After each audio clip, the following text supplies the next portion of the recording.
மகா புத்திமான். முற்கோபியோ புத்தியீனத்தை விளங்க பண்ணுகிறார். இந்த கோபத்துக்கும் பாவத்துக்கும் எந்த சம்பந்தமுமே இல்லைங்க. ரெண்டுமே வித்தியாசமானது.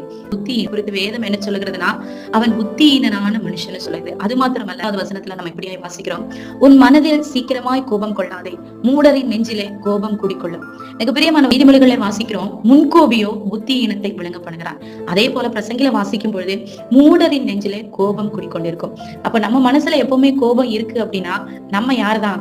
மூடரா. நம்முடைய பாஷையில சொல்லணுமா, கோபம் வருது அப்படின்னா குறித்து வேதம் சொல்லுகிறது, முற்கோபி புத்தி இனத்தை வெளிப்படுத்துகிறாங்க.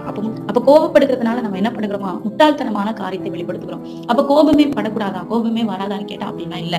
சங்கீதம் நாவம் செய்யாதிருங்கள். அப்ப கோபம்ன்றது வரும், அது இயல்பான ஒரு காரியம் தான். ஆனா வேதம் நமக்கு என்ன சொல்லுது, கோபப்படக்கூடாதுன்னு சொல்றதை விட நீ கோபத்துல எடுக்கிற முடிவுகள், நீ கோபத்துல பண்ற ரியாக்ஷன், அது கர்த்தருக்கு பிரியமில்லாததா இருக்கும். அதுதான் நீ எடுக்கிற முடிவு தான் உன்னை புத்தியீனமான மனுஷனா காண்பிக்குது. சின்ன சின்ன விஷயம்